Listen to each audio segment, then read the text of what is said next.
वो आठों बिंदु बच्चों की कक्ष में सक्रियता को बढ़ाने के लिए बनाए गए हैं। उनमें सर हमारा पहला बिंदु था एक बड़ा रोचक हुक तकनीक। इसके बाद था कक्षा में प्रभावी दिशा निर्देश।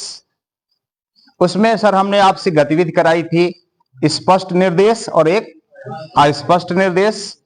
तीसरी बात थी सर कक्षा में प्रभावी चर्चा, और चर्चा के ही अंतर्गत हमारा आ रहा था औपचारिक और अनौपचारिक चर्चा। अनौपचारिक चर्चा की बात पूर्व में हो चुकी थी। औपचारिक चर्चा के जो 4-5 विषय थे उन पर हमने चर्चा की। सर ट्रेनिंग का जो पर्पज होता है, उद्देश्य होता है, केवल आना और जाना मात्र नहीं होता है। ट्रेनिंग के 3 पार्ट होते हैं।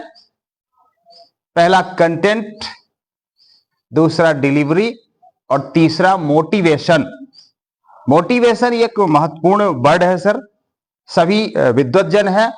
मोटिवेशन मतलब कि वो जो बात कही जा रही है वो, जैसा कि डॉक्टर साहब शुरू में ही कह रहे थे कि बात का कहने से वजन नहीं होता है, बात को उसको इंप्लीमेंटेशन करने से वजन होता है, उसको व्यवहार में लाने से वजन होता है। तो ट्रेनिंग का जो पर्पज, मेन पर्पज है कि मोटिवेशन हो, वो जो चीजें हम यहां कर रहे हैं उनको हम कक्ष तक ले जाएं।